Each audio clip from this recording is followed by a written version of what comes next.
कहानी की शुरुआत में हमें पता चलता है हमारा एमसी अपनी जिंदगी से तंग आकर एक ब्रिज से कूद जाता है, पर वो मरता नहीं है। उसकी आंखें दोबारा से खुलती हैं। जब वो उठकर अपने आसपास देखता है तो वो एक बहुत ही लग्जरी रूम में होता है। वो रूम एक 5 स्टार होटल जैसा लग रहा होता है। एमसी काफी शौक में होता है कि वो कहाँ पर है। वो कह रहा होता है, मैं तो मर गया था, आखिर मैं कहाँ पर हूँ। वो इस पूरे रूम को देखता है और ये रूम बहुत ही ज्यादा सुंदर होता है। आखिर में हमारा एमसी समझ जाता है कि उसके साथ हो क्या रहा है। वो कहता है, क्या मैं मरने के बाद रीइंकार्नेट हो चुका हूँ। वो हमें अपनी थोड़ी सी बैक स्टोरी बताता है। वो कहता है, मेरे डैड पहाड़ से गिर गए थे जब मैं 12 साल का था। जब मैं 13 का हुआ तो मेरी मॉम बैंक रॉबरी में फंस गई थी। और जब मैं 14 का हुआ तो मेरे दूसरे अंकल कार क्रैश में मर गए।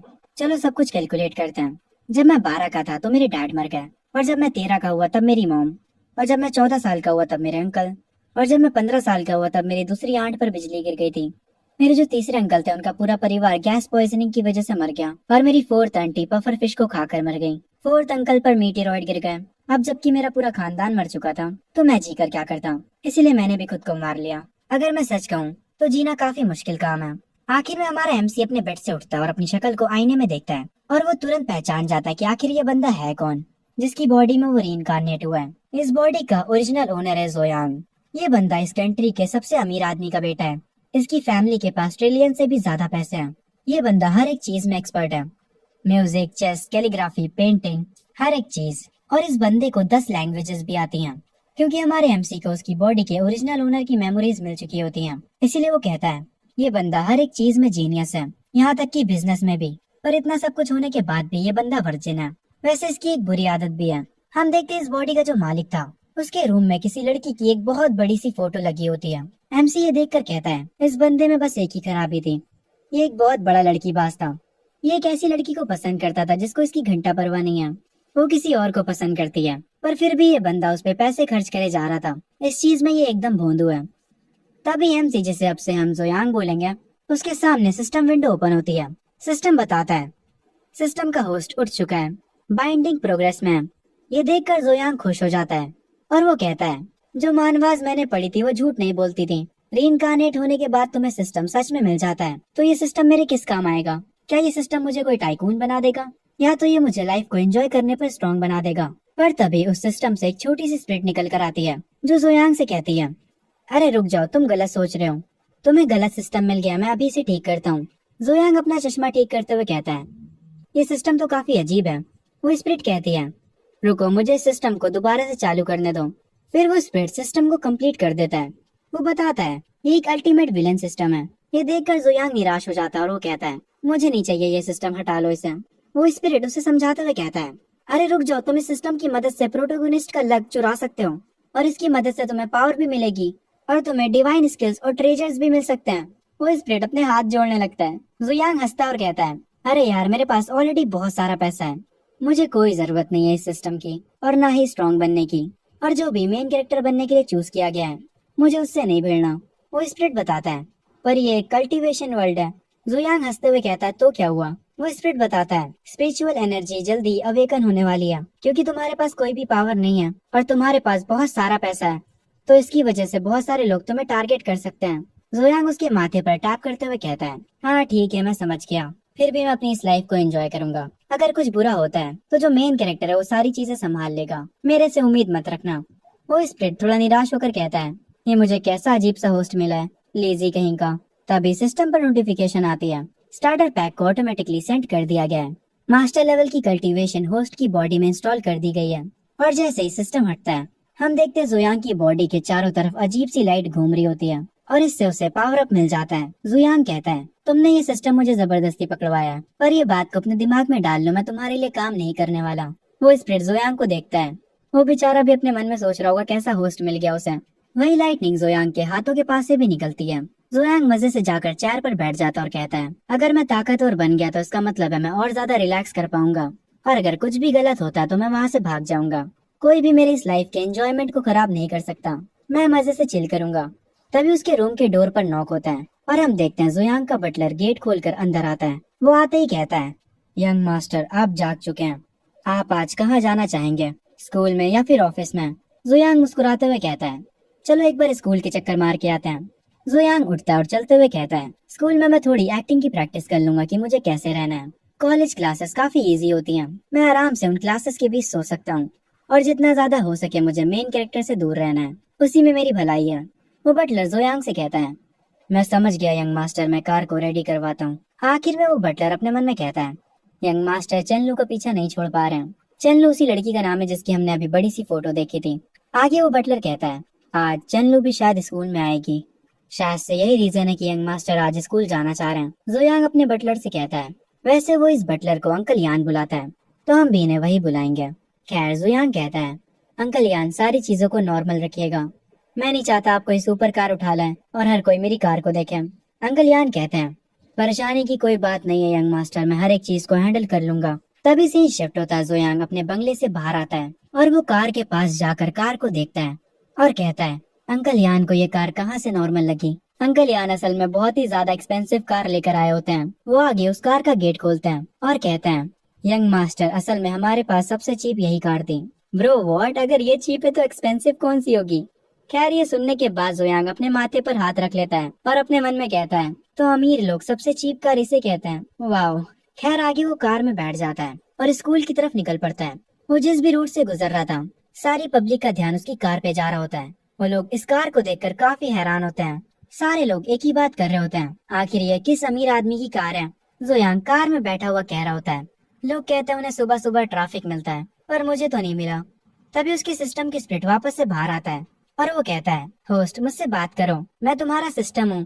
पर जोयांग इस सिस्टम की बातों पर ध्यान नहीं देता। वो इस कार में मजे से बैठा होता है। पर तभी इन लोगों को रास्ते में ट्रैफिक मिल जाता है। जब जोयांग ये ट्रैफिक देखता है तो वो तुरंत कार से उतर जाता है। वो अंकल यांग से कहता है, आप घर वापस चले जाइए। जिस हाई स्कूल में मैं जा रहा हूँ वो मोटो यूनिवर्सिटी के करीब में है, तो मैं वहाँ पैदल चला जाऊंगा और इससे मेरी एक्सरसाइज भी हो जाएगी। ये कहकर जोयांग वहाँ से निकल जाता है। जोयांग वॉक करते करते जा रहा होता है और अपने मन में कह रहा होता है, मेरी पिछली जिंदगी बहुत ज्यादा टफ थी। हर दिन मैं टेंशन में रहता था, पर अब मैं अमीर भी हूँ और ताकतवर भी। इसीलिए टाइम आ गया लाइफ को एंजॉय करने का। आखिर लाइफ मजे करने के लिए ही तो होती है।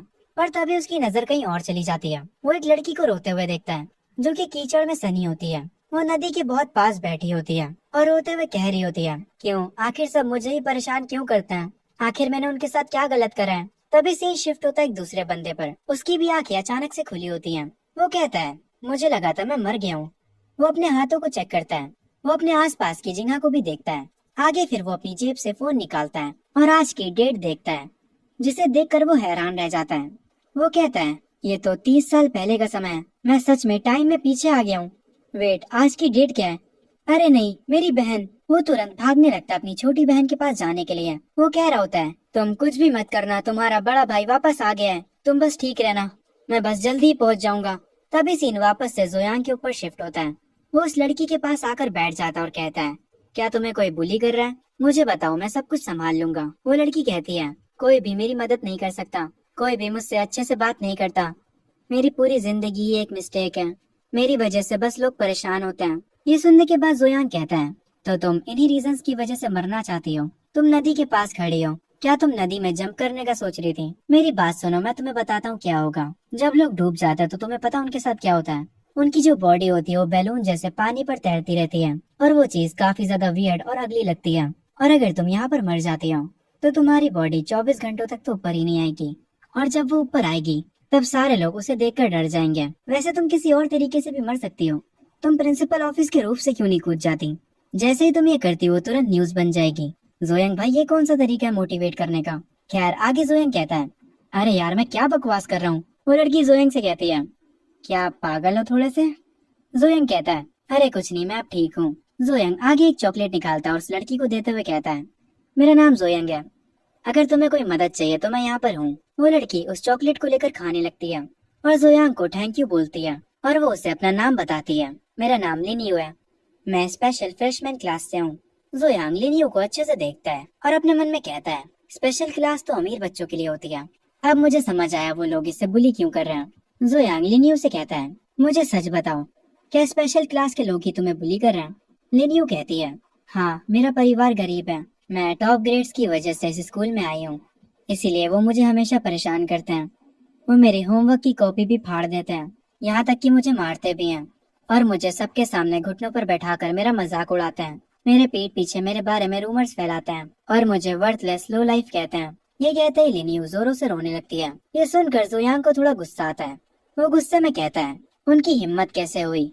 वो लिनियू का हाथ पकड़ता और कहता है, चलो चलते हैं तुम्हारे क्लास में और उन लोगों को सबक सिखाते हैं। ये सुनने के बाद लिनियू कहती है, नहीं प्लीज ऐसा मत करो, उनकी फैमिलीज काफी ज्यादा पावरफुल है। भाई तू कह भी किससे रही है, उसकी फैमिली इस कंट्री में सबसे ज्यादा पावरफुल है।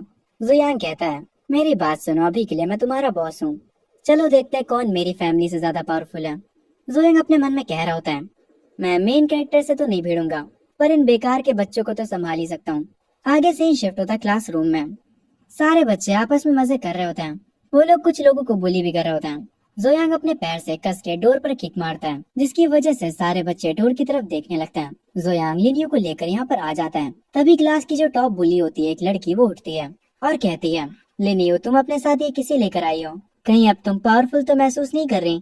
क्लास के सारे लोग बातें करने लगते हैं और कहते हैं, शिनली अब पक्का लिनियू को और परेशान करेगी। ये सुनने के बाद लिनियू अपने मन में कहती है, ब्रदर जोयांग भी मेरी वजह से फंस जाएंगे। जोयांग लिनियू से कहता है, मेरी बात सुनो, अगर तुम्हें कोई बुली करे तो उनसे फाइट बैक करो, जितना तुम सहोगी ये लोग उतना ही बुरा करते जाएंगे। ये सुनने के बाद लिनियू अपने मन में कहती है, ब्रदर जोयांग सच में कमाल के हैं। जोयांग आगे उसी टॉप बुली के पास जाता है और उससे कहता है, तो तुम हो यहाँ की बॉस, तुमने ही सबसे पहले लिनियू को बुली करना स्टार्ट किया था। वो लड़की कहती है, हाँ मैंने ही करा था, मेरा नाम शिनली है, मैंने ही उसे बुली करा। आप बताओ तुम क्या कर सकते हो, तुम मेरा क्या ही बिगाड़ सकते हो, तुम्हें पता मेरा कजन कौन है। इसकी और बातें सुनने से पहले ही जोयांग एक टस के थप्पड़ लगाता है इसके। ये लड़की जमीन पर गिर जाती है। जोयांग कहता है, अगर तुम्हारा कजन कोई राजा महाराजा भी है तब भी मैं तुम्हें मारने वाला हूँ। ये सुनने के बाद शिनली काफी गुस्सा हो जाती है और कहती है, तुम्हारी हिम्मत कैसे हुई, मेरी कजन चेनलू है, तुम उसे जानते हो, वो इस कंट्री के सबसे अमीर फैमिली के साथ बहुत क्लोज है, वो जू फैमिली के वारिस के साथ काफी क्लोज है। मुंह बंद कर लो, वो वारिस यही है। खैर ये कहकर शिनली हंसने लगती है और कहती है, अब तो तुम गए, तुम्हें कोई नहीं बचा सकता। जोयांग जब ये बात सुनता है तो उसे इस बॉडी के ओरिजिनल ओनर की मेमोरीज याद आती हैं। वो अपने मन में कहता है, इस लड़की ने चेनलू कहा, जिसके पीछे इस बॉडी का मालिक पागल था। वो सोच में पड़ जाता है और उस लड़की को लगता है कि जोयांग डर गया। वो उठती और कहती है, लगता है तुम्हें पता चल गया कि मेरी कजन और जोयांग फैमिली कितनी क्लोज है। अभी मेरे सामने घुटनों पर आओ और मुझसे माफी मांगो, वरना मैं तुम्हारी लाइफ को बर्बाद कर दूंगी। जोयांग वापस से इस लड़की के एक और थप्पड़ कस के लगाता है। वो लड़की शॉक हो जाती है। जोयांग कहता है, तुम्हें लगता है मैं तुम्हारी रिस्पेक्ट करूंगा। जोयांग अपनी पॉकेट से अपना फोन निकालता है और उसे अपना सोशल मीडिया अकाउंट दिखाता है और कहता है, अपनी आंखें खोलो और देखो मैं कौन हूँ। ये देखकर वो लड़की हैरान पड़ जाती है। वो कहती है, आप तो जोयांग हो। उस लड़की का बिहेवियर तुरंत पलट जाता है। वो मुस्कुराते हुए कहती है, अरे जोयांग, आपको पता है मेरी कजन चेनलू है, हम सब एक परिवार ही तो हुए। ये सुनने के बाद जोयांग इस लड़की को एक और थप्पड़ लगाता है और कहता है, अपना मुंह बंद रखो, तुम अपने आप को मेरा परिवार बता भी कैसे रही हो। और अगर हम बात करें चेनलू की, तो भाड़ में जाए वो, मुझे उसकी परवाह नहीं है, क्योंकि अब पूरी क्लास को पता चल चुका है कि जोयांग है कौन। उन सब की फट जाती है। वो लोग कह रहे होते हैं, जो फैमिली इस कंट्री की सबसे टॉप फैमिली है। तभी यहाँ पर टीचर आता है और पूछता है, तुम हो कौन। जोयांग कहता है, तुमने पूछा मैं कौन हूँ, मैं जोयांग हूँ, जाओ और मेरे बारे में पता करो, क्या अब मैं इस मामले को सेटल कर सकता हूँ। जोयांग सारे स्टूडेंट से कहता है, जाओ और अपने माँ बाप से कह दो कि आज रात वो मेरे घर है, ताकि हम डिस्कस कर सके कि तुम लोगों ने लिनियू के साथ क्या किया है। और अगर किसी के माँ बाप नहीं आए तो तुम लोग जानते हो ना मैं क्या कर सकता हूँ। जोयांग लिनियू का हाथ पकड़ता है और उसके सर पर हाथ रख के कहता है, लिनियू मेरी छोटी बहन है, अगर किसी ने दोबारा से हिम्मत करी इसे टच भी करने की तो मैं उन्हें खत्म कर दूंगा। ये सुनते ही पूरे क्लास में हड़कंप मच जाती है। एक लड़की कहती है, लिनियू का बड़ा भाई जू फैमिली का एल्डेस्ट सन है। लिनियू का बैकग्राउंड तो काफी ज्यादा खतरनाक है। अगर ये इतनी ही पावरफुल फैमिली से बिलोंग करती थी तो इसे हमें पहले बताना चाहिए था। एक लड़का पीछे से कहता है, अब हम गए, हमें कोई नहीं बचा सकता, हमने जू फैमिली से पंगा ले लिया है। क्या मेरे डैड की कंपनी अब बर्बाद हो जाएगी? नहीं नहीं, ये नहीं हो सकता। दूसरी लड़की अपने घुटनों पर गिर जाती है और कहती है, अगर मुझे पता होता लिनियू का बैकग्राउंड ऐसा है तो मेरी कभी औकात नहीं होती इसे परेशान करने की। तभी क्लासरूम में वही पर्सन भागते हुए आता जिसे हमने कुछ देर पहले देखा था। वो यहाँ का माहौल देखकर हैरान हो जाता है और असल में वो जिस छोटी बहन के बारे में बात कर रहा था वो छोटी बहन लिनियू ही होती है। वो तुरंत लिनियू के पास जाता है और उससे पकड़कर कहता है, लिनियू क्या तुम ठीक हो? तुम्हें कहीं चोट तो नहीं लगी ना? अपने भाई को देखकर वो खुश हो जाती है और कहती है, भाई पर तुम यहाँ पर क्या कर रहे हो? वो अपनी छोटी बहन को गले लगा लेता और कहता है, तुम्हारा बड़ा भाई अब वापस आ चुका है, मैं तुम्हें देखकर काफी खुश हूँ। लिनियू का बड़ा भाई अपने मन में कहता है, अच्छा हुआ कि लिनियू ठीक है, मेरी पिछली जिंदगी में इसने पानी में कूदकर सुसाइड कर लिया था, जिसकी वजह से मैं पागल हो गया था और मैंने सबसे रिवेंज लेने की कोशिश करी, पर आखिर में किसी ने मुझे गोली मार दी। मैंने एक्सपेक्ट नहीं करा था कि मैं टाइम में वापस आ जाऊंगा। ये काफी अच्छा हुआ। तभी अचानक से जुयांग के सिस्टम पर नोटिफिकेशन आती है। आपके पास एक एपिक लेवल का मेन कैरेक्टर डिटेक्ट किया गया है। सिस्टम की स्पीड तुरंत बाहर आ जाती है। वो जुयांग से कहती है, होस्ट मेन कैरेक्टर को अपने नीचे दबा दीजिए और उसका सारा लक चुरा लीजिए। इस मौके को बिल्कुल भी गवाइएगा मत, ऐसा मौका दोबारा नहीं आने वाला। जुयांग ये सुनकर शॉक हो जाता है। वो अपने मन में कहता है, ये नहीं हो सकता, एक रैंडम लड़की का भाई मेन कैरेक्टर है। अरे यार, मेरी किस्मत ही खराब है, पहले दिन ही एमसी के सामने आ गया। आगे ये तीनों स्कूल से बाहर आ जाते हैं। लिन यू जोयांग को अपने भाई से मिलवाती है। ब्रदर जोयांग, ये मेरा बड़ा भाई है लिन फैंग। लिन फैंग जोयांग से हाथ जोड़कर कहता है, मेरी बहन का साथ देने के लिए तुम्हारा शुक्रिया। मैं तुम्हारा शुक्रगुजार हूँ। अगर तुम्हें कभी भी किसी चीज की भी नीड हो, बस मुझे बता देना। जोयांग अपनी सिस्टम स्पिरिट से पूछता है, ओए बच्चे, मुझे बता कि लिन फैंग का मेन कैरेक्टर कौन से टाइप का है। स्पिरिट मुस्कुराते हुए कहता है, अरे ये आगे चलकर एक एम्परर बनेगा, वो भी काफी स्ट्रॉन्ग। ये सुनने के बाद जोयांग कहता है, अरे नहीं, मुझे इन लोगों से दोस्ती नहीं बढ़ानी। और ये कहते ही जोयांग बहुत ही तेजी से यहाँ से भागने लगता है। सिस्टम स्पिरिट गुस्सा होता है और कहता है, होस्ट वहीं रुक जाओ, आखिर तुम भाग क्यों रहे हो? अभी वो बस एक नॉर्मल बंदा है, तुम भाग क्यों रहे हो? इसे आकर मारो। अरे वापस आकर इसे मारो। अरे तुम इतनी तेजी से भाग क्यों रहे हो? लिन फैंग जोयांग को भागते हुए देखकर कहता है, आखिर उसे हुआ क्या? वो अचानक से भाग क्यों गया? क्या मेरा चेहरा कुछ ज्यादा ही स्कैरी है? लिन यू कहती है, पता नहीं ब्रदर जोयांग, अभी तो ठीक था, वो अचानक से भाग क्यों गया? तभी लिन फैंग को कुछ अजीब लगता है और उसकी आंखों के सामने भी सिस्टम एक्टिवेट हो जाता है। वो सिस्टम बताता है, ये एक जोयांग प्रोटेक्शन सिस्टम है जो अब आपसे जुड़ रहा है। इस सिस्टम का बस एक ही काम है, जोयांग को प्रोटेक्ट करना। अगर तुम उसे अच्छे से प्रोटेक्ट करते हो तो तुम परफॉर्मेंस बेस्ड अच्छे रिवॉर्ड्स अर्न कर पाओगे। न्यूबी गिफ्ट पैक आपको दिया जा रहा है। Congratulation host, peak grand master power unlock हो चुकी है। और जैसे ही सिस्टम अपनी बातों को फिनिश करता है, लिन फैंग के भी चारों तरफ से एक लाइट निकलने लगती है। वो उसके पूरे शरीर में घूमती है और उसे भी पावर अप मिल जाता है। लिन फैंग अपने मन में कहता है, कोई भी सिस्टम स्टार कॉन्टिनेंट में 3000 सालों से नहीं आया था, पर अभी मुझे एक सिस्टम मिल गया और ये एक्चुअली प्रोटेक्ट जोयांग सिस्टम है। मुझे जोयांग को प्रोटेक्ट करना है। क्या इस सिस्टम की जोयांग से कुछ डील हुई है? तभी से शिफ्ट होता है जोयांग पे, जो कि स्ट्रीट पे घूम रहा होता है। उसकी सिस्टम स्प्लिट उस पर गुस्सा करती है। वो कहती है, आखिर तुम कर क्या रहे हो होस्ट? जाओ और उससे लड़ाई करो। आखिर तुम किस बात से डर रहे हो? जोयांग कहता है, अरे बस भी करो यार, चुप रहो थोड़ा। क्या तुम्हें मेन कैरेक्टर से कोई दुश्मनी है? आगे जोयांग एक खाने की शॉप पर जाता और कहता है, अरे बॉस, एक ग्रिल्ड सॉसेज तो करना और उसे थोड़ा ज्यादा स्पाइसी बनाना और उसमें बहुत सारी सॉस ऐड कर देना। उस शॉप का मालिक कहता है, मैं समझ गया, बस मुझे थोड़ा टाइम दो, मैं अभी इसे बनाता हूँ। जोयांग अपनी सिस्टम स्पिरिट से कहता है, हर मेन कैरेक्टर अच्छा नहीं होता। अगर वो सेल्फिश हुआ तो मैं उससे जरूर फाइट करूंगा, पर हमें थोड़ा दिमाग से चलना होगा। मैं हर एक मेन कैरेक्टर पे अटैक नहीं कर सकता जिसे भी मैं देखूं। क्या हो अगर इस चक्कर में मैं मर गया तो? मैं पहली बार इतना पागल सिस्टम देख रहा हूँ। ये सुनने के बाद वो सिस्टम स्पिरिट कहती है, ठीक है होस्ट, तुम जीत गए। तभी जोयांग का एक्स्ट्रा स्पाइसी सॉसेज तैयार हो जाता है। वो उसे खाते खाते आगे जाने लगता है और अपने मन में कह रहा होता है, मेरी पिछली जिंदगी में मैं कॉलेज नहीं जा पाया था। अगर मैं एग्जाम में फेल भी हो जाता हूँ तब भी इस लाइफ में मैं कॉलेज जाऊंगा। से शिफ्ट होता है जोयांग के कॉलेज पर।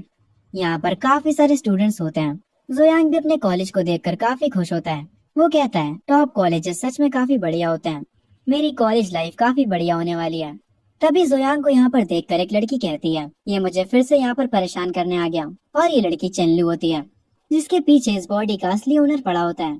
वो एक लड़के के साथ होती है और आगे वो कहती है, मैं तुमसे कई बार कह चुकी हूँ जोयांग, मैं तुम्हें पसंद नहीं करती। चेनलू को देखकर जोयांग अपने मन में कहता है, तो 3 सालों से इसके पीछे पागल था मेरी बॉडी का असली ओनर।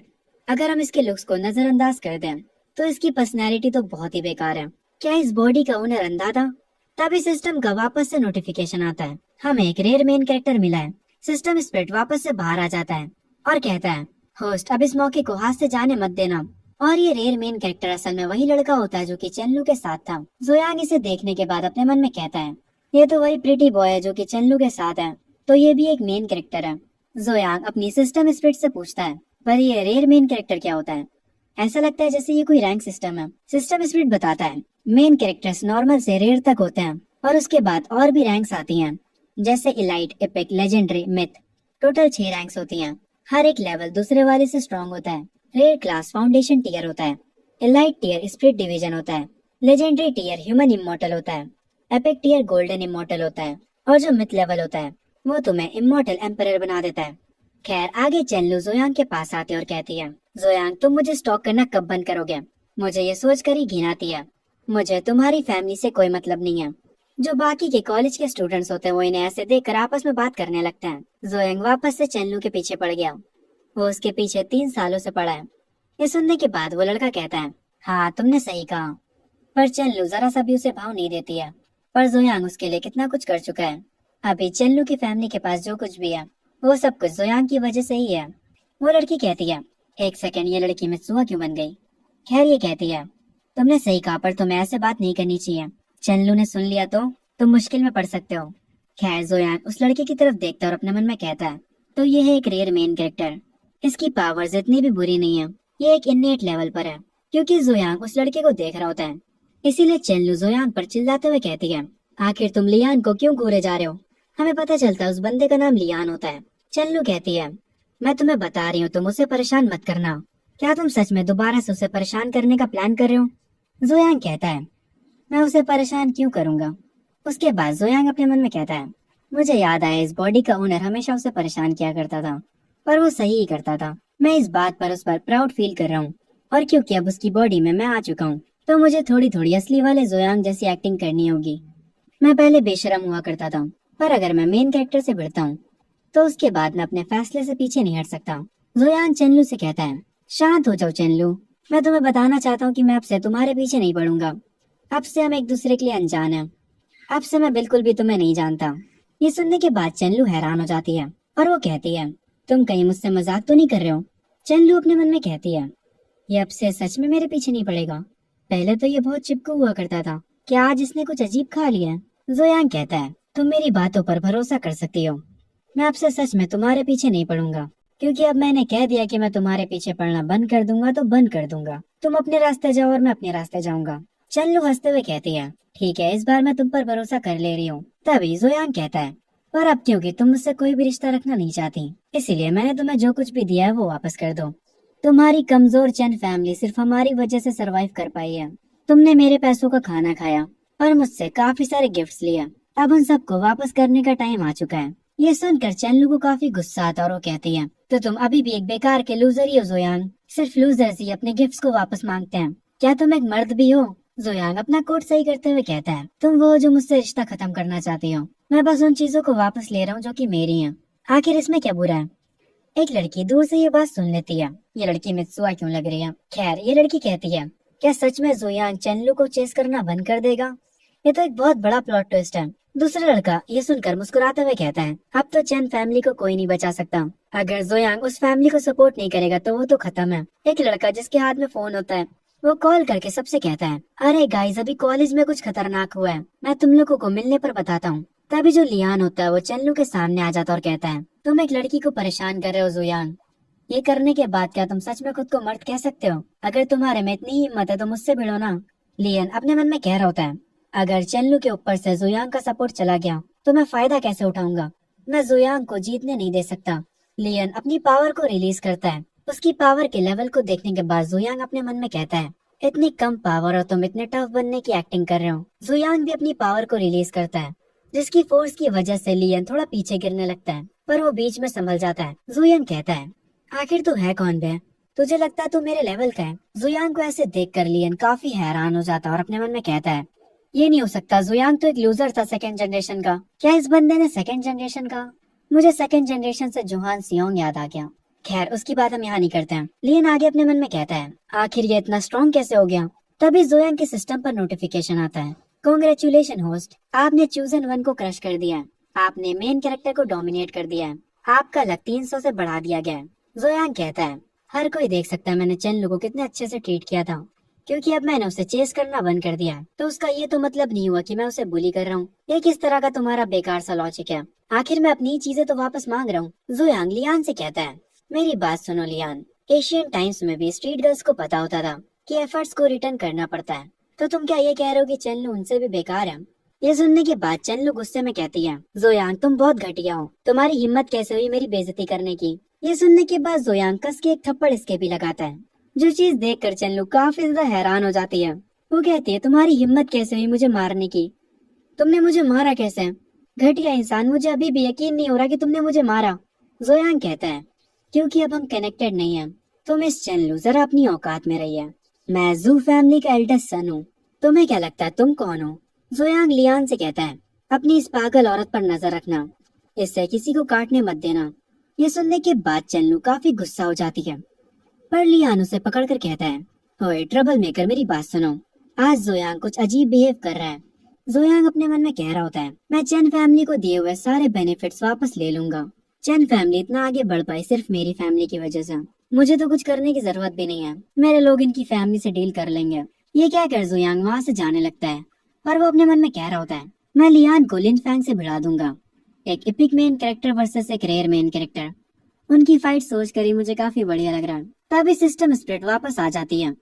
वो जोयांग से कहती है, होस्ट तुम कहाँ जा रहे हो? चलो वापस कॉलेज चलते हैं और उस बंदे को और मार के आते हैं।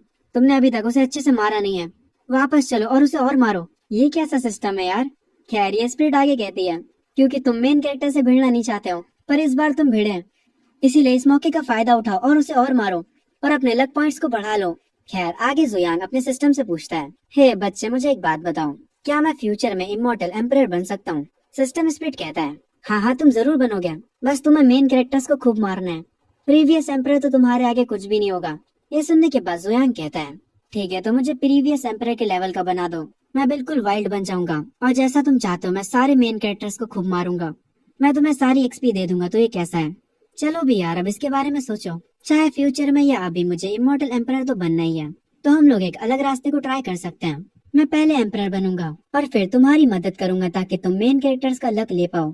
लक पॉइंट्स तो सेम ही रहेंगे, इसीलिए मैं एम्परर की पावर को लॉस नहीं करूंगा। हमें दूसरे रास्ते पर ही चलना चाहिए। सिस्टम स्प्लिट ये सुनने के बाद कहता है, होस्ट क्या तुम पागल हो गए हो? ठीक है तुम्हें जो करना है करो, अगर तुम्हें मेन कैरेक्टर से नहीं भिड़ना तो मत भिड़ो, तुम जीत गए मुझसे। सिस्टम स्प्लिट से ये सुनने के बाद जोयांग अपने मन में कहता है, अरे यार मैं अभी भी किसी को रेज बेट नहीं कर पाता हूँ। अगर मेरी जगह लुआ होता तो वो सिस्टम को इतना रेज बेट कर देता कि सिस्टम उसे तुरंत पावर दे देता। तभी जोयांग देखता है आगे रास्ते में एक जगह पर भीड़ जमा हुई होती है। वो कहता है आखिर वहाँ पर क्या हुआ है? तभी हम उस भीड़ के बीच में देखते हैं एक बूढ़ा आदमी रास्ते में पड़ा होता है। सारे लोग उसे देख रहे होते हैं। जोयांग भी उस भीड़ के बीच में जाता है और वो उस बूढ़े आदमी को पहचान जाता है। वो अपने मन में कहता है, ये तो एक्स मेयर मिस्टर मो है। अरे यार ये सेटअप तो मुझे कुछ जाना पहचाना लग रहा है। ये पूरी स्टोरी मैंने किसी मानवा में पढ़ी थी। अगर ये वही मानवा है तो फिर प्लॉट के हिसाब से एक wild main character show up होने वाला है।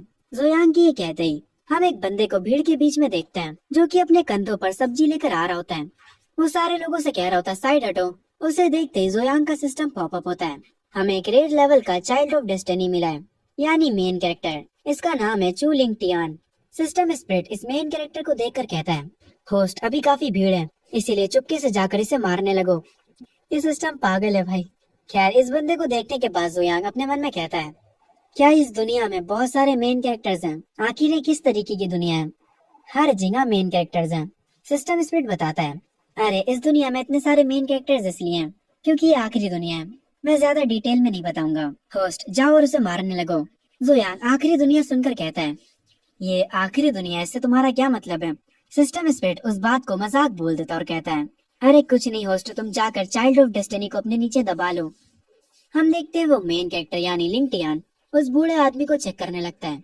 वो उसका हाथ पकड़ता है और उसे चेक करता है, और उसे चेक करने के बाद वो कहता है, इनकी पल्स तो ठीक चल रही है।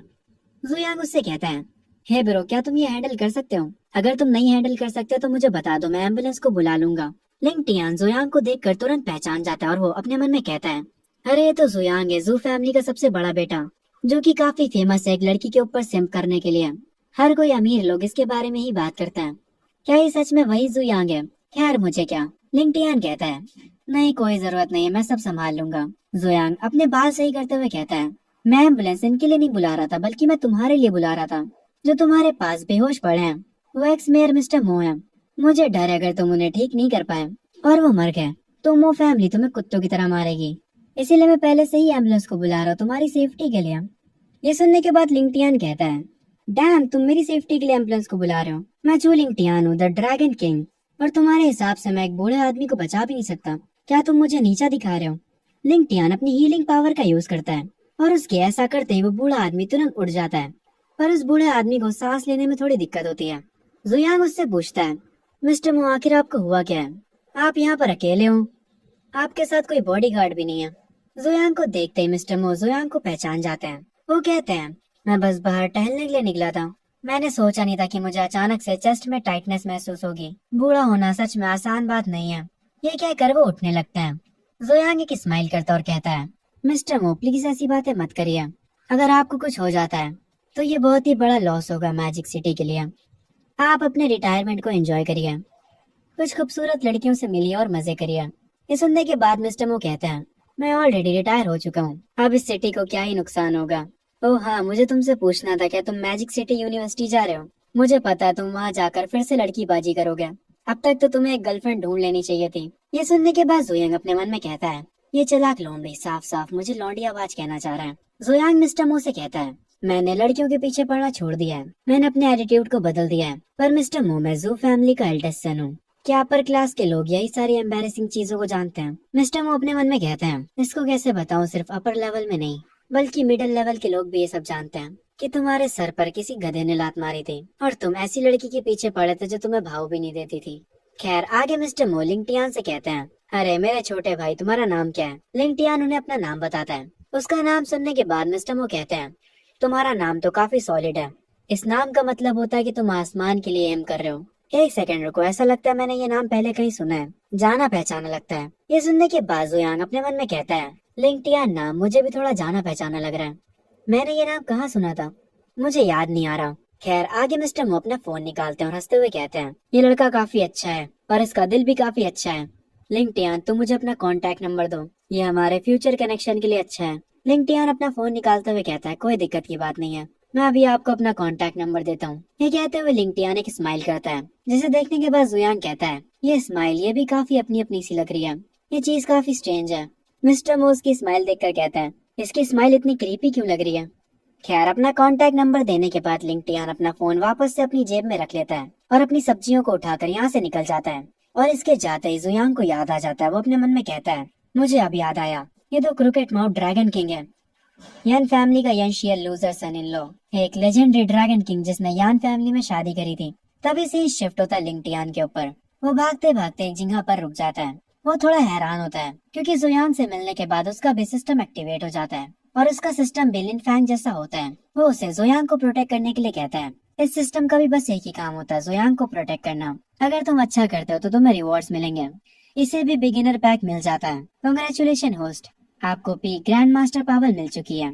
और ये सब होते ही लिंगटियान की बॉडी के पास से भी अजीब लाइट निकलने लगती है जो कि उसे पावर अप दे देती है। सिस्टम को देखकर लिंगटियान काफी खुश हो जाता है और वो कहता है, ये तो एक सिस्टम है, मैं अब अमीर बन जाऊंगा। एक सेकंड रुको, मेरी वाइफ पहले से अमीर और खूबसूरत है, मैं ऑलरेडी अपने सपनों की जिंदगी जी रहा हूँ। लिंगटियान सिस्टम को देखकर कह रहा होता है, आखिर ये प्रोटेक्ट जोयांग वाला क्या सीन है? आखिर ये सिस्टम है क्या जोयांग और ये सिस्टम मुझसे कुछ छुपा रहा है?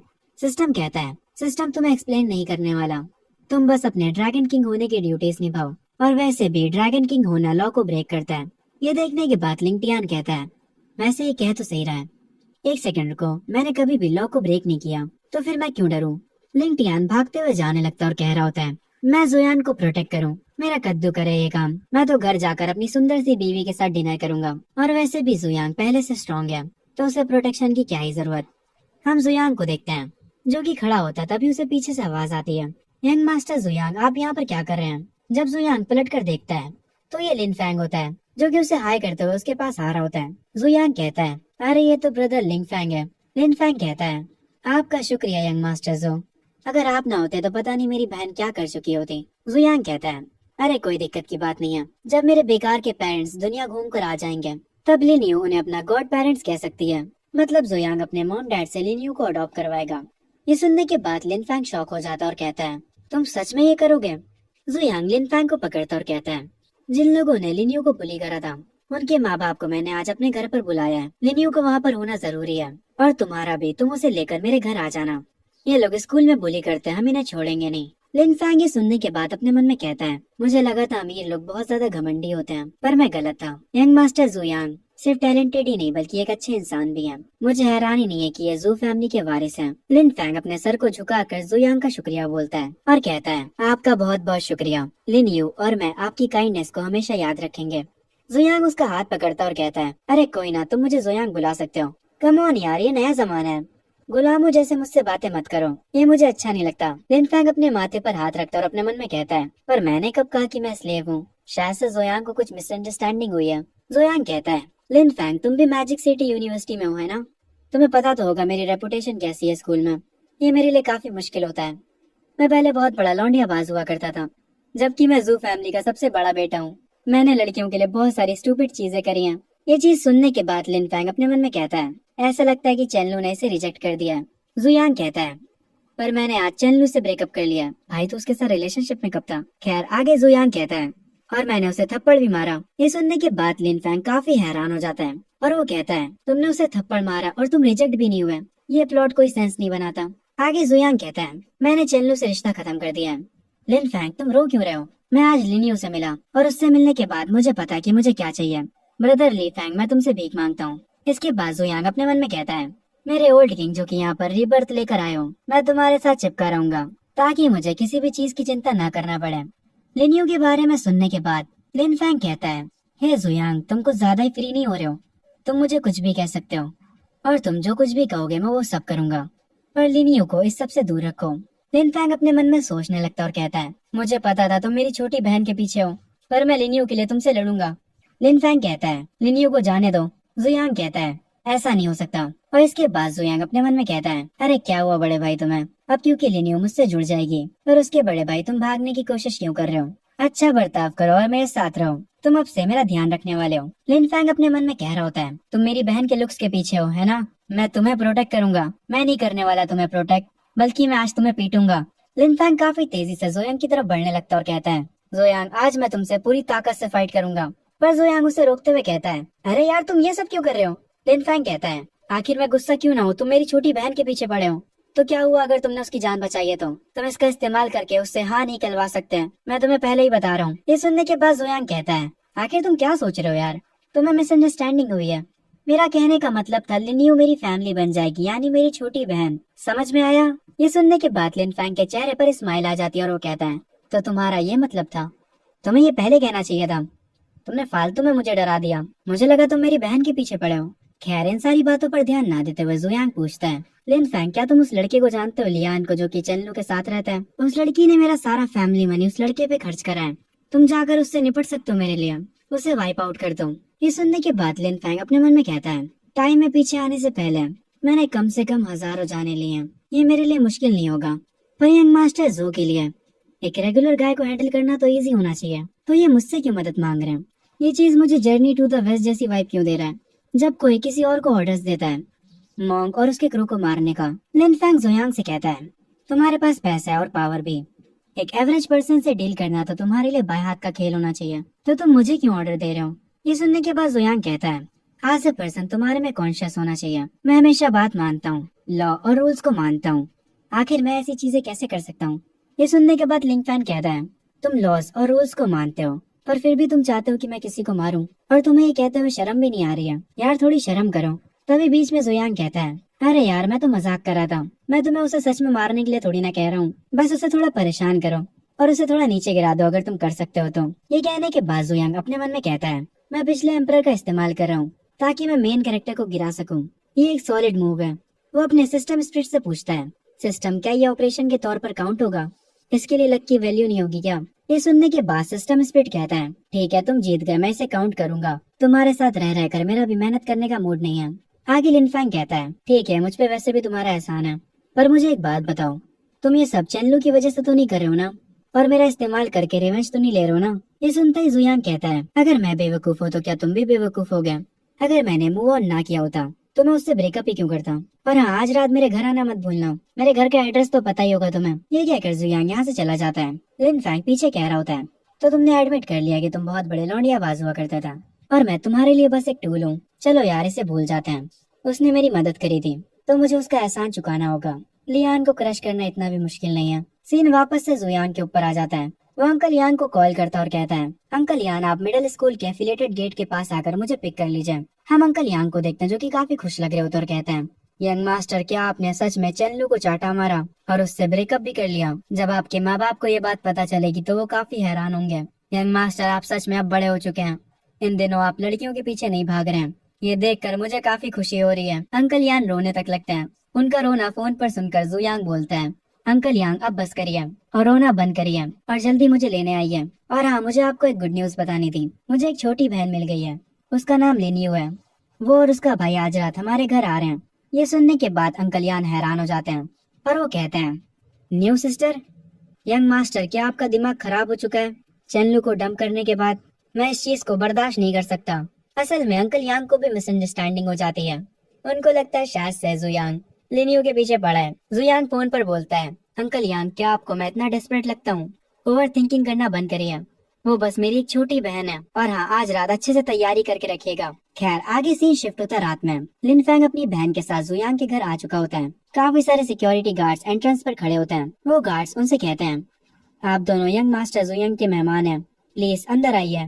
वो दोनों अंदर चले जाते हैं। हम जुयांग को देखते हैं जो कि एक सोफे पर बैठा होता है और अपने मन में कह रहा होता है, डैम, नॉवेल्स फेक होती हैं। उसमें लिखा था कि यहाँ के पीपल सारे क्लूलेस हैं। मैं उम्मीद करता हूँ कि मेन कैरेक्टर अपनी अपनी जगह पर चले जाए। लगता है सब वेस्ट हो गया। तभी लिन फैंग वहाँ आ जाता है जहाँ पर जुयांग बैठा होता है। वो जुयांग का चेहरा देखकर अपने मन में कहता है, आखिर ये इतना डिसअपॉइंटेड क्यों लग रहा है? क्या ये हमें यहाँ पर बुलाना नहीं चाहता था? तभी हम उन सारे बुली करने वाले बच्चों के पेरेंट्स को देखते हैं। वो सारे के सारे काफी हैरान और काफी गुस्से में होते हैं। उन्हें यकीन ही नहीं हो रहा होता कि उनके बच्चों ने ऐसा कुछ करा है। वो थोड़े से निराश भी लग रहे होते हैं।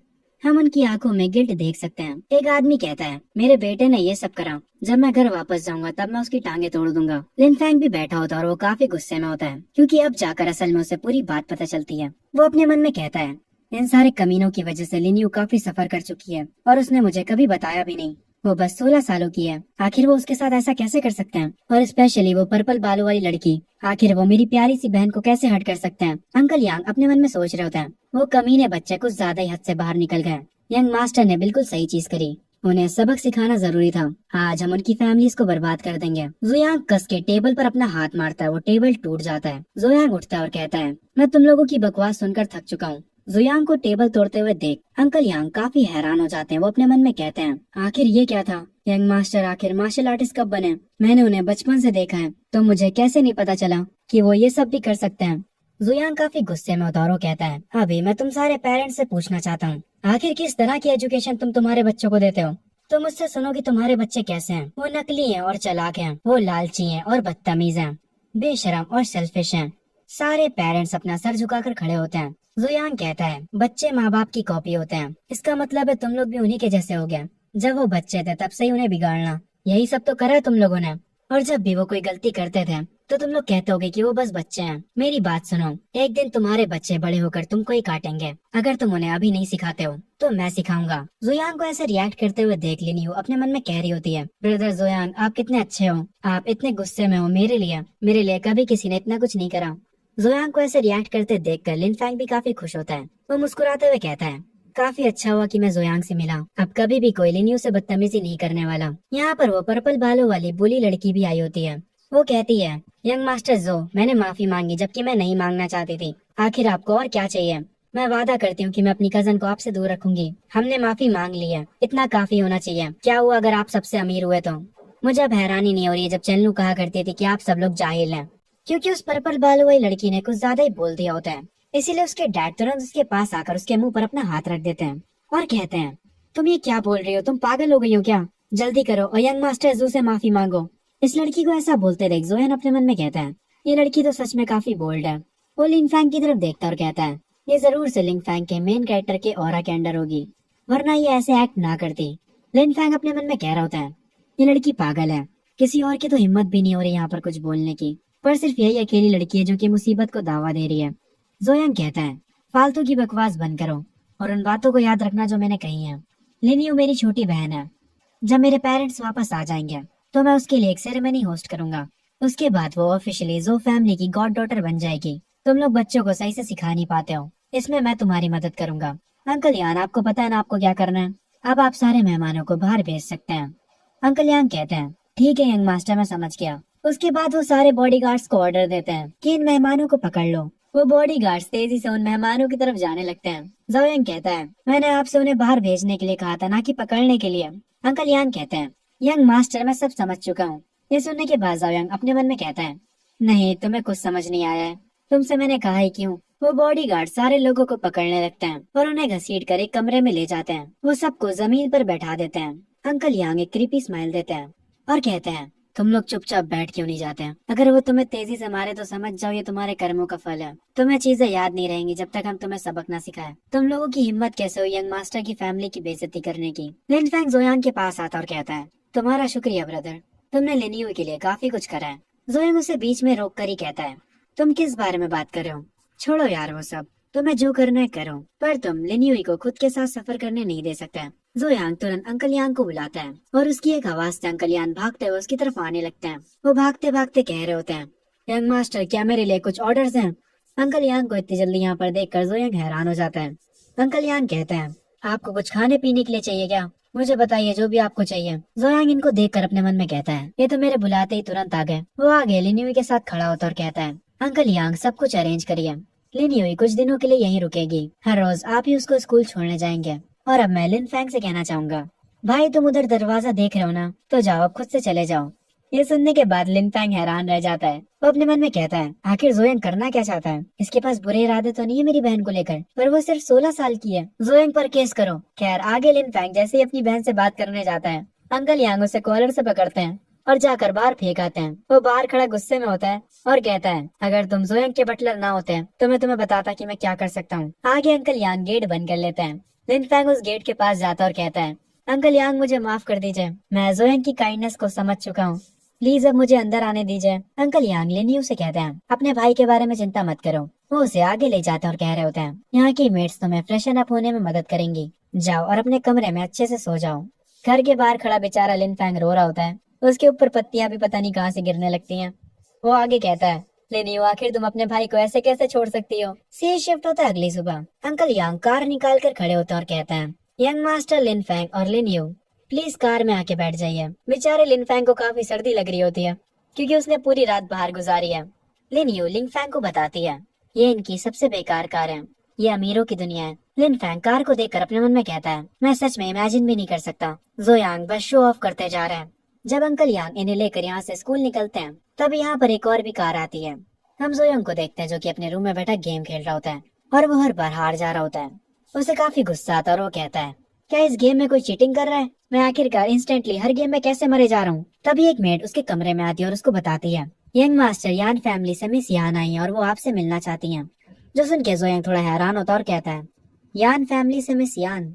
मुझे अब याद आया, वो यहाँ पर कॉन्ट्रैक्ट साइन करने आई है। वो जो मेड होती है वो यहाँ से चली जाती है। जोयांग अपने मन में कह रहा होता है, ये सब सिर्फ इसलिए हो रहा है क्योंकि मेरे जैसा सिम कुछ ज्यादा ही केयर करता था। मैंने ये सब सिर्फ चेनलू के लिए शुरू किया था, उसकी मदद करे और खूब सारे पैसे खर्चा करे, पर इसके बदले में मुझे कुछ भी नहीं मिला। जो फैमिली इस पैसे कमा रही है वो है यान फैमिली और चैन फैमिली। मैं बस एक मिडिल मैन हूँ। वो मेड को वापस से बुलाकर कहता है, यान शियान को मेरे लिए वेट करने के लिए बोलो।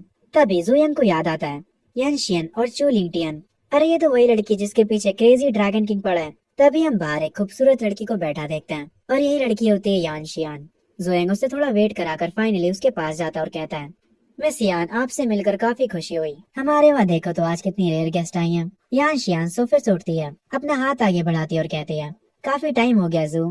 पर जोयांग उससे हाथ नहीं मिलाता है। वो थोड़ा दूर जाकर सोफे पर बैठ जाता और कहता है, अरे यार मेरे साथ इतना फॉर्मल मत हो, हम इतने सालों से साथ में काम कर रहे हैं, चलो भी अब डायरेक्ट काम की बात पर आओ। यान शियान अपना हाथ वापस से पीछे कर लेती है और अपने मन में कहती है, जोयांग आज थोड़ी वियर्ड एक्टिंग कर रहा है। वो चेनलू की फ्रेंड से काफी अच्छे से बात किया करता था, पर आज इसे क्या हुआ है? यान शियान को देखकर जोयांग अपने मन में कहता है, ये लड़की सच में एक टॉप क्लास रिच ब्यूटी है, ये काफी सुंदर है।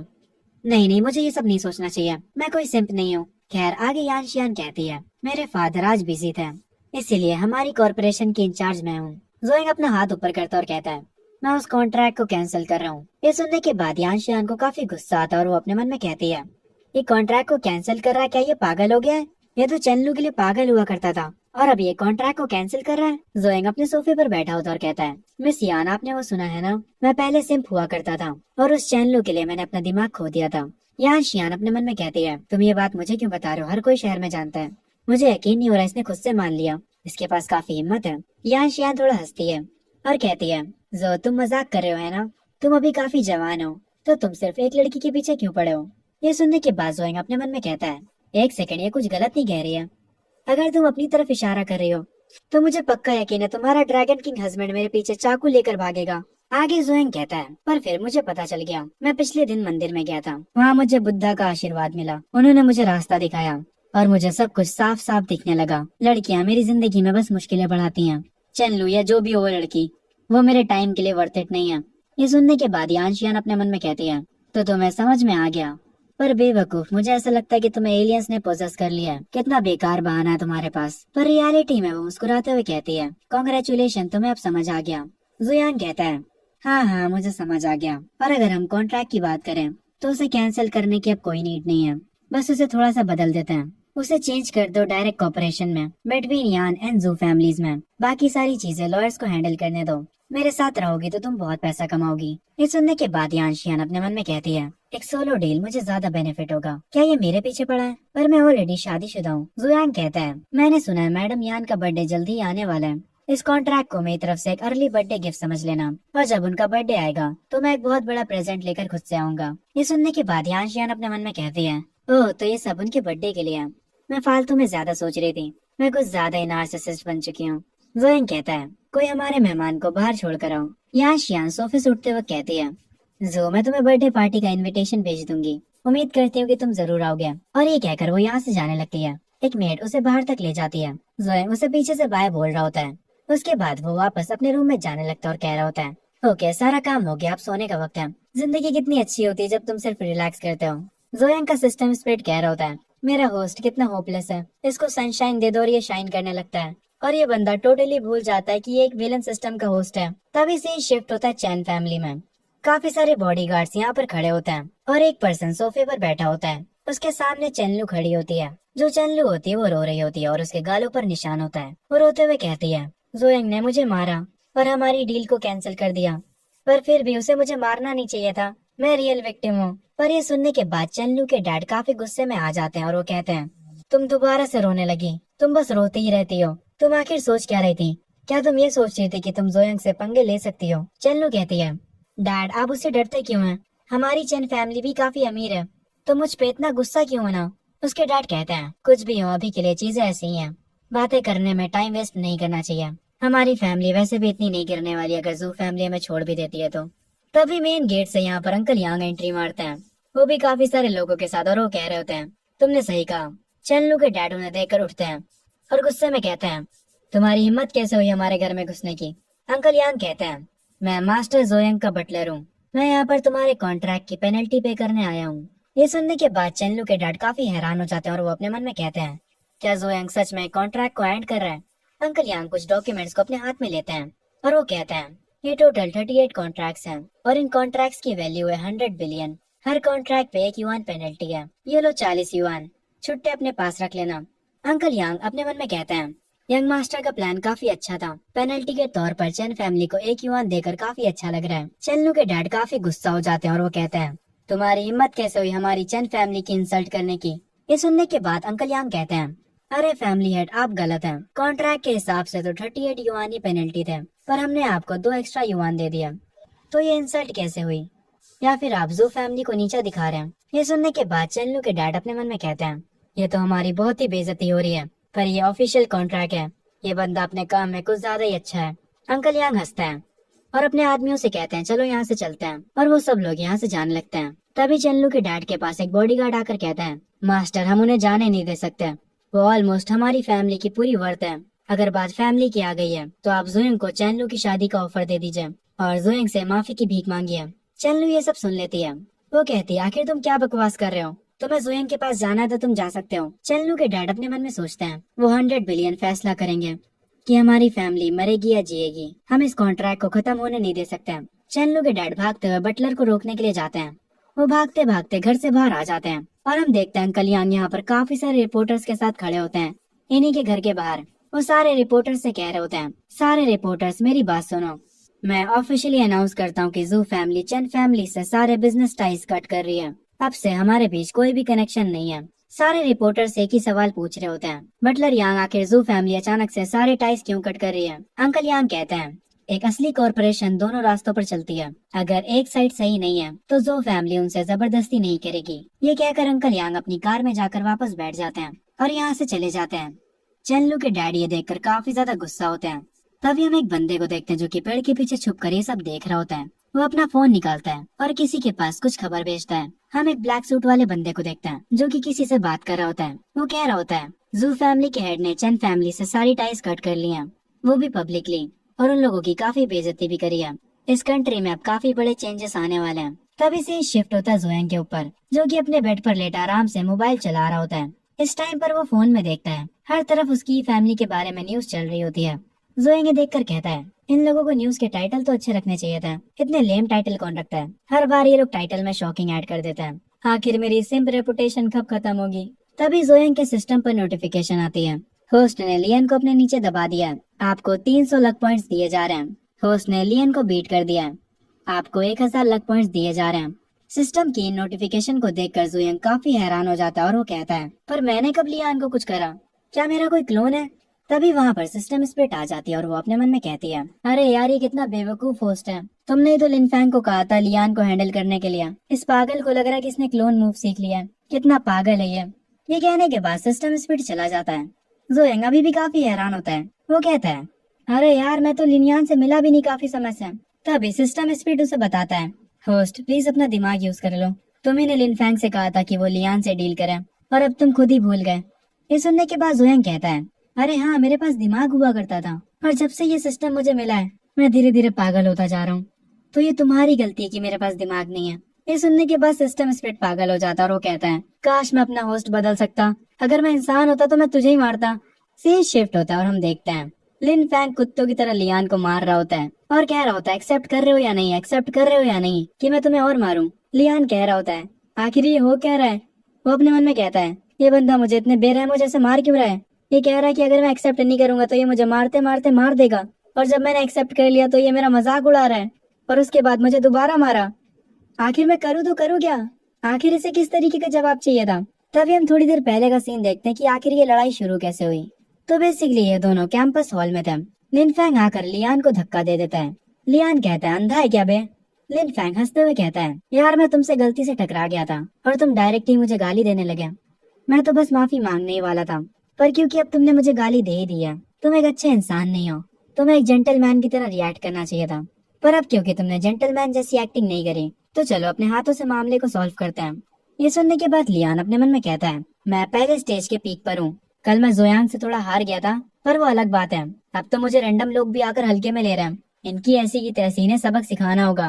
वो लिनफैंग से कहता है ठीक है आओ चलो बाहर चलते हैं, और वो फिर लिनफैंग के साथ बाहर चला जाता है। सीन प्रेजेंट पे आता है और हम देखते हैं लिनफैंग कुत्तों की तरह लियान को मारे जा रहा होता है। लिनफैंग अपने मन में कहता है मैंने नहीं सोचा था कि इस बंदे को मारने से मुझे सिस्टम का रिवॉर्ड मिलेगा, मैं डायरेक्ट मास्टर से फाउंडेशन स्टेज पर आ गया, मुझे काफी मजा आ रहा है, जोयांग काफी औसम बंदा है।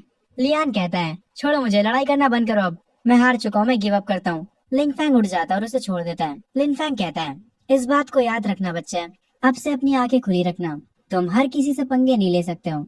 ये सुनने के बाद लियान को गुस्सा आता है और वो कहता है आखिर तुम हो कौन, अगर हिम्मत है तो अपना नाम बताओ। लिनफैंग कहता है मेरा नाम लिनफैंग है और मैं इकोनॉमिक क्लास 2 से हूँ।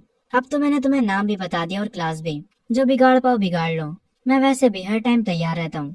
ये कहने के बाद लिनफैंग यहाँ से चला जाता है। लियान काफी गुस्से में होता है, वो अपनी पॉकेट से अपना फोन बाहर निकालता है और अपने एक अंकल को कॉल करता है और कहता है अंकल शियान मुझे किसी ने कॉलेज में मारा है, आपको मेरी मदद करनी होगी। फोन के दूसरी तरफ से आवाज आती है तुमने क्या कहा, किसकी हिम्मत हुई तुम्हें मारने की, लग रहा है उन्हें अपनी जिंदगी से प्यार नहीं है। लियान कहता है वो हमारे ही कॉलेज का बंदा है, एक गरीब लड़का जिसका नाम लिनफैंग है। उसके अंकल फोन के दूसरी तरफ से कहते हैं ठीक है तुम बस इंतजार करो, उस बंदे की फील्डिंग में सेट करता हूँ। तभी हमें थोड़ी देर बाद का सीन दिखाया जाता है। कुछ पुलिस वाले लिनफैंग को घेर लेते हैं। एक पुलिस ऑफिसर उससे कहता है तुम्हारा नाम लिनफैंग है ना। लिनफैंग कहता है हाँ मेरा ही नाम है लिनफैंग, क्या हुआ। पुलिस वाला अपना आईडी कार्ड दिखाता और कहता है मैं लॉ एनफोर्समेंट से चीफ वोंग हूँ, डिप्टी डायरेक्टर शियान ने तुम पर रिपोर्ट करी है, उन्होंने कहा कि तुमने अपनी एनर्जी का यूज करके किसी को हर्ट करा है, चलो हमारे साथ आओ इन्वेस्टिगेशन के लिए। ये सुनने के बाद लिनफैंग हैरान रह जाता है। वो अपने मन में कहता है मैंने अपनी पावर्स का यूज करके किसी को मारा, पर मैंने तो उसे अपने हाथों से मारा था, लियान ने मुझ पर झूठा केस लगा दिया। लिनफैंग जल्दी से अपना फोन निकालता है और किसी को फोन लगाता है। वो पुलिस वालों से कहता है एक सेकंड रुक जाओ, मुझे किसी को कॉल लगाने दो। ये सुनने के बाद वो पुलिस वाला अपने मन में कहता है ये लड़का बेचारा अनलक्की है, ये चाहता तो किसी से भी पंगे ले सकता था, पर इसे डिप्टी डायरेक्टर शियान से ही क्यों पंगे लेने थे। अब इसका कुछ नहीं हो सकता। ठीक है लिन फैंग, जिसको कॉल कर रहे हो उसको जल्दी कॉल करो, हमारा टाइम बर्बाद मत करो। लिन फैंग जोयांग को कॉल करता और उससे कहता है, जोयांग मुझे अरेस्ट किया जा रहा है।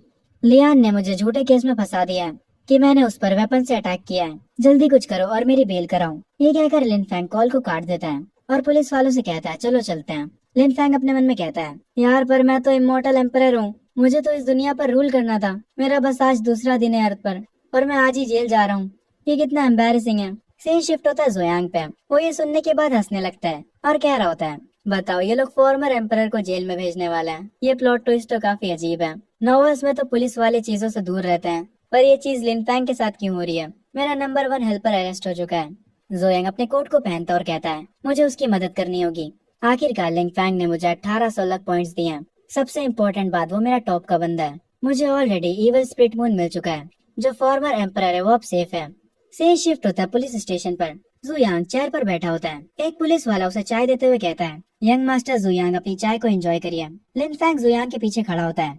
जुयांग चाय के कप को पकड़ते हुए कहता है, अरे इतने फॉर्मल मत होइए कैप्टन वोंग, मैं बस यहाँ पर किसी की बेल करवाने आया हूँ। जुयांग के साथ कैप्टन वोंग का बिहेवियर देखकर लिन फैंग काफी हैरान हो जाता है और वो अपने मन में कहता है, तो ये होती है पैसों की ताकत। अभी कुछ टाइम पहले ये कैप्टन वोंग कितना सीरियस था, पर जैसे ही उसने जुयांग को देखा वो अब हंसी मजाक करने लगा। जुयांग चाय के कप को नीचे रखता और कहता है, लीगली ये एक म्यूचुअल फाइट है, ना कि वन साइडेड असॉल्ट। मैं कॉम्पनसेट और सेटल करने के लिए तैयार हूँ। ये सुनने के बाद कैप्टन वोंग कहते हैं, यंग मास्टर जो बिल्कुल सही कह रहे हैं, मैं लियान से बात करूंगा। जुयांग उठता है और हंसने लगता है। वो हंसते हंसते कहता है, मुझे यकीन नहीं हो रहा कि तुम पकड़े गए। मैं हंसते हंसते कहीं बेहोश ना हो जाऊं। जुयांग अपने मन में कहता है, इन लोगों ने एक एम्परर को जेल में रखा था। ये कितनी फनी बात है यार। लिन फैंग अपने मन में कह रहा होता है, आखिर इसे इतनी हंसी क्यों आ रही है, इसमें फनी क्या था। अगर मैं तुम्हारी मदद ना करता लियान के साथ डील करने में, तो मैं अरेस्ट ही ना होता। मेरे अरेस्ट होने के पीछे के मास्टरमाइंड तुम हो। तभी यहाँ पर थोड़ी देर बाद लियान को भी बुला लिया जाता है। जुयान के हाथों में कुछ डॉक्यूमेंट्स होते हैं। वो उन्हें लियान को देता है और कहता है, इस पर साइन करो और अपना फिंगरप्रिंट लगाओ। इस मैटर को और मत बढ़ाओ। लियान साइन तो कर रहा होता पर वो काफी गुस्सा होता और अपने मन में कह रहा होता है, जोयांग तुम बस इंतजार करो, मैं इस मैटर को खत्म होने नहीं दूंगा। मैं एक दिन तुम्हारा सारा हिसाब चुकाऊंगा। लियान अभी तो साइन कर देता है, पर वो अंदर ही अंदर काफी गुस्सा होता है। वो उस पेपर को वहीं पर फेंक कर चला जाता है। जुयांग कहता है, कैप्टन वोंग आपने कहा था डिप्टी डायरेक्टर शियान ने ऑर्डर करा था अरेस्ट करने के लिए।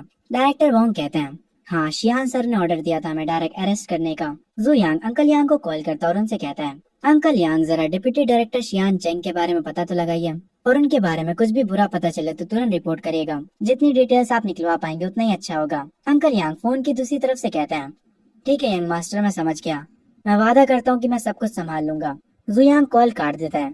वो हंसते हुए डायरेक्टर वोंग से कहता है, डायरेक्टर वोंग यही तुम्हारा चांस है लेवल अप करने का। ये सुनने के बाद डायरेक्टर वोंग खुश हो जाते हैं और वो कहते हैं, आपका शुक्रिया यंग मास्टर जो। सीन शिफ्ट होता है। जुयांग ने लिन फैंग की बेल करा दी होती है।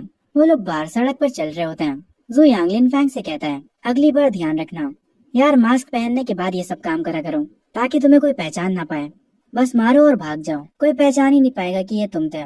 लिन फैंग पीछे मुड़ता और कुछ नोटिस करता है और अपने मन में कहता है, कोई बंदा जुयांग पर नजर रख रहा है, ये काफी इंटरेस्टिंग है। अब मुझे हैरानी नहीं हो रही कि सिस्टम चाहता है कि मैं जुयांग को प्रोटेक्ट करूं। इस बंदे को पता भी नहीं कि इसने कितने लोगों से दुश्मनी ले रखी है। हम देखते हैं सब दूर से खड़ा लिंगटियान भी देख रहा होता है और वो कहता है, मैं इसको क्यों प्रोटेक्ट करूं आखिर? क्या मेरे जैसे ड्रैगन किंग को सच में इस बंदे को प्रोटेक्ट करने की जरूरत है? आखिर इस सिस्टम का मतलब क्या है? मैं जा रहा हूँ, मुझे कुछ नहीं करना। इससे बेटर मैं घर जाकर अपनी प्यारी सी बीवी के लिए लंच बनाऊं। सीन जुयांग पर शिफ्ट होता है। उसे किसी का कॉल आता है। वो उस कॉल को देखकर कहता है, माफ करना मुझे काम आ गया, मैं अब जा रहा हूँ। तो लिन फैंग तुम खुद से स्कूल चले जाना। लिन फैंग थोड़ा हैरान होता है ये सुन के। खैर जुयांग यहाँ से जल्दी से निकल जाता है। लिन फैंग पीछे खड़े होकर देख रहा होता है। जुयांग की कार एक बिल्डिंग के सामने रुकती है। वो अपनी कार से उतरता है और इस बिल्डिंग को देखकर अपने मन में कहता है, हमारी फैमिली ने ये बिल्डिंग उन्हें लीज पर दी थी, उन्हें हमें रेंट देना चाहिए फेवर के तौर पर। जुयांग उस बिल्डिंग के अंदर जाता है। हम देखते हैं वहाँ पर यान शियान होती है और उसके पीछे एक आदमी जो कि अपने हाथों में फूलों का बुके लिए होता है। वो यान शियान से कह रहा होता है, शियान प्लीज मेरी बात सुनो, ये फ्लावर्स इम्पोर्टेड है, बाहर से मंगवाए, ये बहुत ज्यादा महंगे हैं, प्लीज इन्हें ले लो। यान शियान पीछे मुड़ती और कहती है, फैंग जिंगमिंग हम ज्यादा क्लोज नहीं है, इसीलिए मुझे शियान मत बुलाओ, मेरी एक मीटिंग है, इसीलिए मेरा पीछा करना बंद करो। जुयांग दूर से खड़े होकर ये सब देख रहा होता है और अपने मन में कहता है, देखो तो जरा, एक क्लूलेस रिच लड़का ड्रैगन किंग की बीवी के पीछे पड़ा है। हम देखते हैं वो बंदा यान शियान का हाथ पकड़कर उसे जबरदस्ती आगे ले जाने लगता है। आगे वो बंदा कहता है, शियान आखिर तुम किस मीटिंग के बारे में बात कर रही हो? उन्हें बस मेरा नाम बता दो और वो लोग मीटिंग को कैंसिल कर देंगे। उनकी हिम्मत भी नहीं है मेरी बेइज्जती करने की। तभी जुयान यहाँ पर आता है और कहता है, आखिर तू है कौन जो वो लोग तेरी इज्जत करेंगे? तुम कुछ भी नहीं हो। जुयांग अपने मन में कहता है, मैंने नहीं सोचा था कि मैं इस मैटर में दखल दूंगा। और ये अमीर बंदा गुस्से में पीछे देखता और कहता है, आखिर किसकी हिम्मत हुई मेरी इंसल्ट करने की? मेरा यकीन करो या ना करो पर मैं तुम्हें नदी में फिकवा दूंगा। पर तभी वो बंदा हैरान रह जाता है। जुयांग उसके पास आकर खड़ा हो जाता है और मुस्कुराते हुए कहता है, तुम क्या कह रहे थे, मुझे नदी में फिकवा दोगे? जरा दोबारा कहना। जुयांग को देखकर उस बंदे की फट जाती है। वो कहता है, यंग मास्टर जुयांग, माफ करिएगा, मैंने आपको पहचाना नहीं। प्लीज मेरी बातों का बुरा मत मानिएगा। आप प्लीज मेरे जैसे लो लेवल पर मत आ जाइएगा।